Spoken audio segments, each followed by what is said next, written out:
저는 남편과 30살에 만나 3년간 연애를 하고 결혼에 골인하게 되었습니다. 그때쯤부터 저와 남편의 갈등이 시작되었습니다. 신혼집을 구하러 알아보러 가는 첫날 남편이 시어머니와 함께 약속 장소에 나와 있더라고요. 당황했지만 시어머니는 원래 이런 거 어른들이랑 같이 보는 거야. 어른들이 옆에서 봐줘야지. 라고 하셔서 그렇구나 했습니다. 그런데 시어머니가 자꾸 저희의 예산보다 훨씬 넘는 가격의 집을 알아보시는 거예요. 그런데 분위기도 너무 좋고 남편도 아무 말을 안 하길래 내가 남편한테 슬쩍 말을 꺼냈어요. 자기야, 여기 너무 비싸지 않아? 좀 이따 얘기하자. 지금 분위기가 좋잖아. 라고 하길래 저는 그냥 어쩔 수 없이 조금 더 알아보다가 다음에 또 오겠다고 하고 밖으로 나왔습니다. 어머니와 저 남편이 함께 차에 타 있는데 시어머니는 들떠서는 아들, 너도 알지? 엄마 친구들. 미영애미 딸은 여기 부근에 30평짜리 집을 하나 했고 전호애미 아들은 저쪽 강 쪽에 신혼집 하나 했다고 하더라. 라면서 계속 어머님 친구들 며느리들 얘기를 말씀하시더라고요. 살짝 괜히 비교당하는 기분이라 기분이 썩 좋지 않았어요. 일단 예비 시어머니를 먼저 집에 데려다 드리고 저희는 둘이 데이트 겸 그날 본 집들에 대해 얘기하기로 했어요. 그래서 시어머니가 가신 뒤 저와 남편은 집에 대해 말을 하기 시작했어요. 자기야, 아까 그 집은 좀 비싸지 않아? 우리 그거 사려면 예상했던 것보다 대출 더 많이 해야 해. 나도 알아. 많이 부담이 되기는 하지만 우리가 함께 살 집이고 전세집이지만 우리가 사게 될지도 모르는 거잖아. 그리고 엄마도 좋아하는 눈치였고 나 지금까지 살아오면서 엄마 어깨에 당당하게 필 수 있도록 해준 날이 별로 없어서 이 집으로라도 한 번만 그렇게 해드리고 싶어. 알잖아. 자기도 우리 엄마 나 때문에 얼마나 속 썩으셨는지. 남편 말대로 남편은 어릴 적에 다른 사람을 괴롭히거나 다치게 한 적은 없었지만 노는 것을 하도 좋아해서 가출도 여러 번 하고 문제도 많이 일으켜서 어머님이 매일같이 사과하고 다녔다고 합니다. 그래서인지 남편은 철이 들고 난 뒤 어머니한테 더 열심히 잘해드리려는 경향이 있었고 저도 그 점을 결혼 전부터 알고 있었기 때문에 많이 고민했습니다. 그렇게 저희는 몇 달 며칠을 집 문제로 얘기를 나눈 끝에 조금은 부담이 되지만 좋은 집으로 가기로 결정을 하게 되었어요. 이 소식을 들은 시어머니는 싱글벙글 하시며 이곳저곳에 자랑을 하셨고 그런 모습을 보니 그래도 잘못된 결정은 아니었구나 싶었습니다. 그래도 그 덕분에 조금 더 좋은 곳에서 살 수 있게 된 저희는 우리만의 보금자리를 예쁘게 꾸미고 잘 지냈어요. 그렇게 결혼을 한 지 3년 정도 지나다 보니 아이 계획도 세우게 되더라고요. 그런데 아무래도 저희는 대출도 많이 남아있는 상황이었고 아직까진 여유롭지 않다고 생각되어서 남편이 항상 이런 얘기를 꺼낼 때마다 저는 지금은 너무 이른 것 같다 라고 하며 계속 피해왔습니다. 저도 남편처럼 아이가 너무 가지고 싶었고 그런 기쁨을 누리고 싶었지만 아무래도 현실을 살아가다 보니 돈이라는 게 저희의 발목을 잡더라고요. 그렇다 보니 저는 돈 관련 문제에 더욱 예민해지게 되었는데 큰 사실 하나를 알게 되었습니다. 어느 날 남편 핸드폰 결제 내역을 보니 제가 모르는 구매 내역이 한두 가지가 아니더군요. 워낙 돈 문제에 관련하여 예민해져 있던 상황에 한두 개도 아니라 큰 금액이 몇 개씩이나 찍혀 있는 걸 보고 이게 무슨 일인가 생각도 들지 않더라고요. 그래서 처음에는 혹시 이 사람이 바람이라도 피나 싶어 손이 덜덜 떨려서 남편에게 달려가 당장 말하라고 닥달을 하니 그제서야 실토를 하더라고요. 사실 바람핀 건 아니고 시어머니가 필요하다고 했던 물건들을 좀 사드린 거라고 하더라고요. 시댁에 갈 때마다 바뀌어있던 가전제품들, 시어머니의 새 옷들 전부 남편이 몰래 결제를 해준 것이었어요. 부모님한테 챙겨드리고 싶은 마음 이해하지 못하는 건 아닌데 저한테까지 비밀로 하고 한두 번도 아니라 거의 10번도 넘게 몇십 몇백만 원을 쓴 게 너무 화가 나더라고요. 결혼 전에 분명 시댁이나 친정에 뭘 사드려야 하는 상황이 온다면 상의하고 구매하기로 했었고 심지어 저희는 시댁하고 친정에 용돈도 달마다 드리고 있는 상황이었거든요. 그래서 그때 대판 싸우고 다시는 몰래 뭐 해드리지 않기로 약속한 뒤 상황이 종료되었었어요. 그렇게 한 달 정도 지났을까? 시댁 제삿날이 와서 시댁을 가게 되었습니다. 그런데 글쎄 시댁 냉장고가 바뀌어져 있더군요. 그래서 제가 어머니 냉장고 바뀌었네요 했더니 거기서 눈치도 없는 시어머니 저에게 아 맞다 고맙다고 하는 걸 까먹었네. 고마워. 그런데 형진이가 시영이 너도 이번에 이 냉장고 사는 거 도와줬다고 그러더니 생색 내려고 말 꺼내는 거야? 어찌되든 고맙다 하시더라고요. 저는 이미 거기서 충격을 받은 상태였고 기분 좋게 시댁에 있기가 어려워 남편에게 빨리 가자고 얘기했어요. 그렇게 평소보다 일찍 시댁에서 나온 저희는 집에 도착했고 저는 남편에게 말을 했어요. 자기야, 지금 뭐야? 왜 나한테 말도 안 하고 어머니 냉장고 바꿔드려? 분위기 파악도 못했는지 들떠서 저에게 미안. 그래도 내가 이번에는 너가 도와줬다고 얘기했더니 엄마가 되게 좋아하더라. 너 나 덕분에 점수 딴 거야. 하면서 신나게 말하더군요. 지금 분위기 파악 못해? 점수를 따든 말든 왜 나한테 말도 안 하고 이런 행동을 하는 거냐고. 그때 이후로 안 하기로 약속했잖아. 아니 그래도 엄마가 계속 갖고 싶다고 하시는데 어떡해. 한 번만 용서해주라. 하면서 애교로 넘어가려고 하더라고요. 솔직히 다들 부모님한테 좋은 거 드리고 싶고 용돈도 턱턱 입금해드리고 싶은 건 당연하잖아요. 저는 뭐 안 그러고 싶어서 저희 부모님한테 드리지도 못하고 지질이 궁상처럼 살아가는 거 아닌데 이렇게 못 살겠더라고요. 야, 너는 니네 엄마 아빠만 생각하냐? 나는 우리 엄마 아빠한테 100씩 입금해드리고 가전제품 사드리는 거 안 하고 싶어서 이러고 있는 거 같아? 나도 부모님한테 용돈도 많이 드리고 싶고 좋은 옷도 사드리고 가구도 바꿔드리고 싶어. 너 친정에 김치냉장고 고장나서 며칠 전에 김치 싹 다 내다 버린 것도 모르고 있지? 그러면서 너는 니네 엄마 바꾼 지 2년도 안 된 그 멀쩡한 냉장고도 어머님이 바꿔달라고 얘기하니까 딱 사드리고 나는 우리 엄마 고장난 김치냉장고도 못 바꿔드리는데 그거 듣고 얼마나 속상했는지 알기는 해? 너 말 참 서운하게 한다. 그럼 엄마가 바꿔달라고 계속 말씀하시는데 내가 거기서 응 엄마 시영이가 이거 절대로 해주지 말래요. 싫어요 못 해줘요 라고 하길 바라는 거야? 내 말은 그게 아니잖아. 우리 대출 다 갚을 때까지만 참고 그 뒤에 부모님들 챙겨드리기로 약속했는데 너가 계속 너네 집만 챙기면 우리는 언제 이 빚들 다 갚고 안정되게 살 수 있을 것 같냐? 너 그거 이기적인 거야. 그리고 어머니도 그래. 우리 뻔히 대출 낀 집에서 사는 거 아시면서 왜 계속 너한테 사달라고 해? 이거 사달라 저거 사달라 그러시는 건지 이해가 안 된다. 우리 엄마가 문제가 있다는 거야? 야, 너 그냥 솔직하게 너네 부모님 하나도 안 챙기고 우리 엄마만 챙겨서 기분 나쁘다고 말해. 괜한 대출 얘기, 빚 얘기 꺼내지 말고. 너 진짜 말 안 통한다. 너 아빠 되고 싶다고 했지? 나중에 애 낳고 나면 어떻게 살 건데? 애 낳고 나면 기저귀 값에 분유값에 애 옷은 얼마나 비싼 줄 알기나 해? 그리고 나중에 애 크면 학원비부터 가방, 신발 다 어떻게 할 건데? 요새는 싼 거 사서 입히면 애들한테 무시당하고 왕따 당한대. 너는 맨날 아무 생각도 없이 아빠 되고 싶다. 우리 닮은 아이 하나 보고 싶다. 얘기하는 거겠지만 난 너한테 그런 얘기 들을 때마다 착잡하고 알기나 하니? 나도 너처럼 철없이 행동해보고 싶다. 라고 한 뒤 방으로 들어가 버렸어요.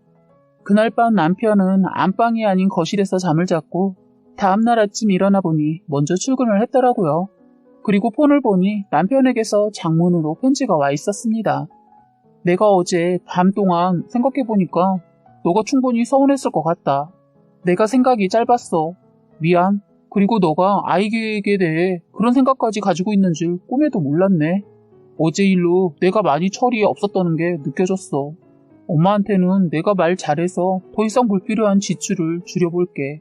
우리 빚도 빨리 갚아서 너랑 나 나중에 태어날 아이까지 행복하게 살자. 사랑해.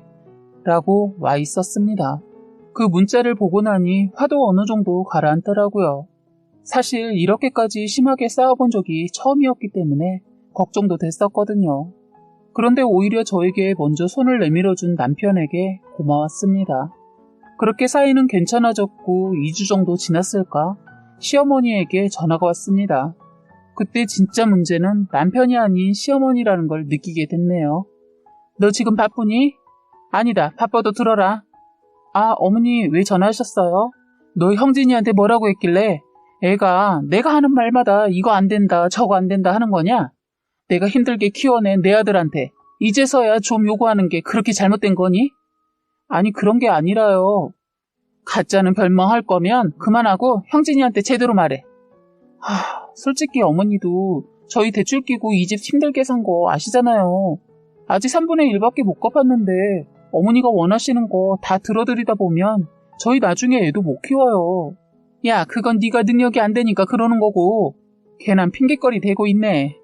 어머니, 저희 솔직히 이 집보다 작은 곳으로 가려고 한 거 어머님이 이 집 아니면 결혼 못 시킨다고 그렇게 난리를 치셔서 어쩔 수 없이 이 집으로 결정하게 된 거잖아요. 솔직히 원래 가려던 곳으로 갔으면 더 여유로웠을 거예요. 형진이랑 저도 지금보다 덜 부딪혔을 거고요. 지금 그 말은 내가 너네한테 부담을 안겨줬고 거기에다가 사이까지 갈라놨다 이거야? 어머머머, 너 말 웃기게 한다. 지금 시애미한테 하는 말이 그게 뭐야? 맞잖아요. 저희는 원래 이렇게 큰 집 오기 싫었어요.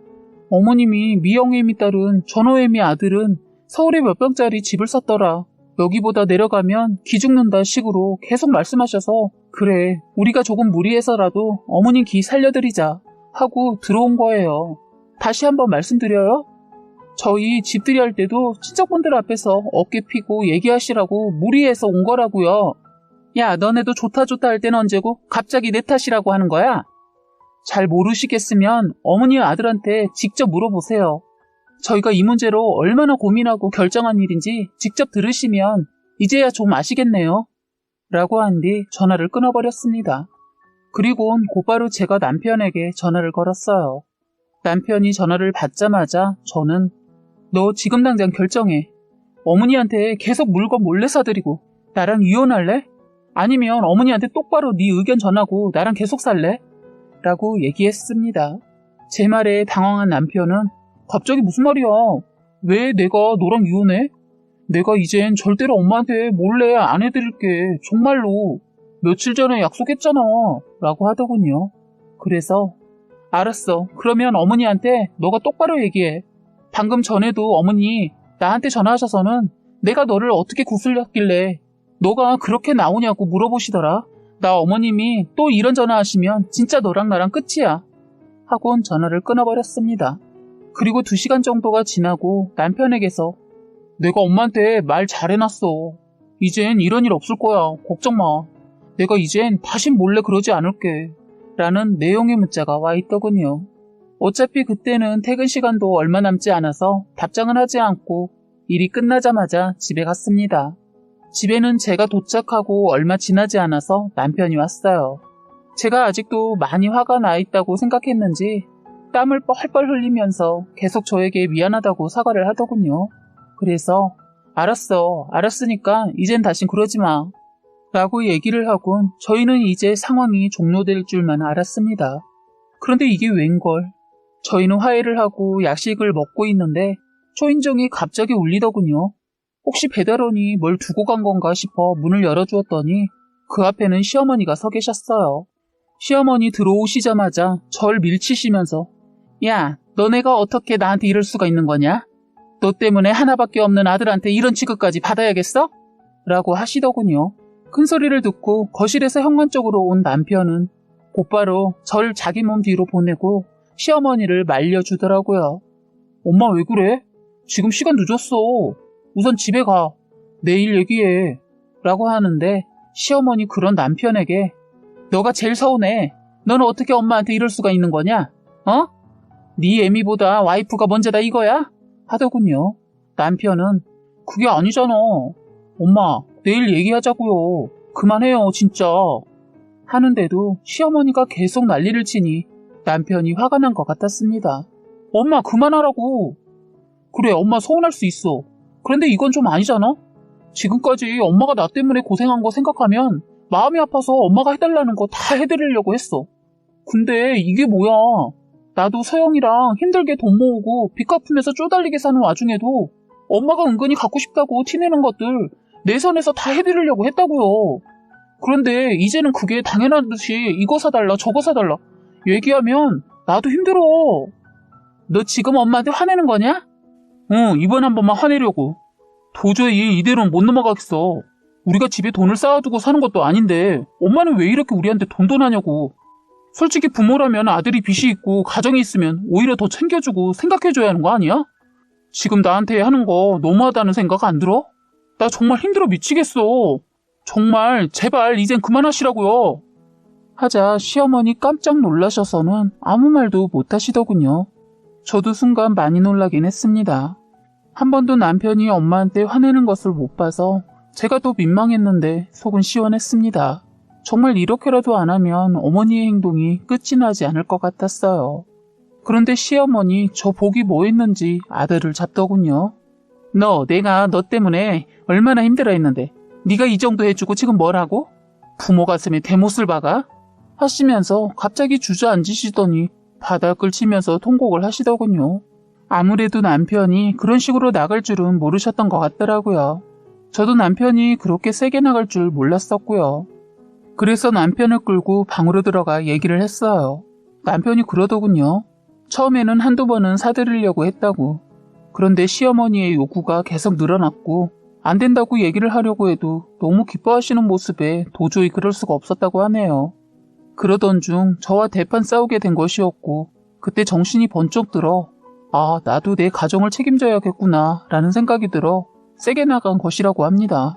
양쪽 다 말을 들어보니 시어머니는 아들 때문에 힘들었던 걸 물건으로 보상을 받으려고 했고 남편도 예전에 속 썩인 거 미안해 했었는데 때마침 어머니가 바라는 게 있었고 그래서 무리해서라도 해드렸는데 어머니가 좋아하니까 처음에 한두 개 해드릴 땐 좋았다고 해요. 그런데 한두 번으로 끝나지 않고 자꾸 바라시는 어머니 때문에 이 사단이 나게 된 거예요. 어머님이 과하신 것 같았어요. 저는 제가 나서서 해결해야 할 것 같았습니다. 저는 울고 계신 시어머니를 바라보며 단호하게 말했습니다. 어머니, 저희도 가정이 생겨서 이제는 노력하지 않으면 같이 살기 힘들어요. 저 이 사람 계속 이렇게 생활한다면 저는 더 이상 이 결혼 유지하기 힘들다고 봐요. 어머니도 이제 이 사람 잘 살기 바라신다면 더 이상 떼쓰는 애처럼 하지 마세요. 저도 이번만 이렇게 넘어가기로 했어요. 이 사람 저 없으면 안 되는 거 어머님이 더 아시잖아요. 아들 죽는 꼴 보고 싶지 않으시면 이쯤에서 그만하세요. 하자 시어머니, 저라도 당신을 보듬어주고 이해할 줄 알았는데 전혀 그런 기미가 보이지 않자 자리에서 벌떡 일어나시더니 한다는 말이 이래서 며느리가 잘 들어와야 하나 보다. 난 적어도 네가 이렇게 나올 줄은 몰랐다. 나서서 아들놈 뭐라고 할 줄 알았더니만 뭐라고? 네가 지금 이 시애미 가르치려고 들어? 협박이라도 하는 거냐? 하더군요. 저는 시어머니가 제발 정신 좀 차리길 바라는 마음에 네 어머니 제발 정신 좀 차리세요. 어머님이 느낀 게 협박이고 제가 가르치려 했다고 느꼈다면 그게 맞을 거예요. 솔직히 제가 이 사람 모르게 친정에 이렇게 사드렸다고 하면 어머니 이해해 주실 건가요? 해봤더니 시어머니 어쩜 이럴까 싶더군요. 아니 출가여인이 왜 친정에 그렇게 신경을 쓰고 사냐? 결혼했으면 친정은 끝이지. 너 혹시 그러면 우리 모르게 친정 도와준 거 아니냐? 이러시는 시어머니와 더 이상 얘기도 하기 싫었는데 그때 남편이 방에서 나오더니 엄마 그만하고 가세요. 정말 내가 이 사람 보기 창피하네요. 하자 시어머니가 가방을 덥석 잡더니 그냥 가실 줄 알았는데 그걸로 남편 등을 때리는 겁니다. 정말 너무하시더라고요. 남편도 이제는 화가 머리끝까지 났는지 자기 엄마 팔을 잡더니 마구잡이로 끌고 현관 쪽으로 나가더니 가라고 하더라고요. 저도 화가 났지만 옆에서 보고 있자니 그래도 부모인데 너무한 거 아닌가 싶었는데 남편도 지칠 대로 지쳤나 보더군요. 시어머니 남편의 행동을 보고 더 이상 당신도 안 되겠다 싶은지 막말하고 가더라고요. 다신 보고 살지 말자고 하면서 대문이 떨어져 나갈 정도로 문을 닫고 가셨어요. 듣던 중 어찌나 반가운 소리인지 정말 저희가 이렇게 말을 잘 들어도 되나 싶을 정도로 저희 지금 시어머니 안 보고 지냅니다. 이렇게까지 크게 부딪혀야 상황이 정리되는구나 라는 현실이 느껴지며 씁쓸하더군요. 남편은 저 모르게 친정에 김치냉장고를 하나 장만해줬더라고요. 남편이 저희 친정에 신경 써주는 것은 고맙지만 저는 어쨌든 언제까지가 될지 모르겠지만 시어머니 안 보고 살 겁니다. 결혼해서 살다 보니 가족관계라는 게 참 어려운 것 같습니다. 지금까지 여러분의 소중한 사연을 읽어드리는 해바라기 사연방이었습니다. 구독과 좋아요, 알림 설정 부탁드리겠습니다.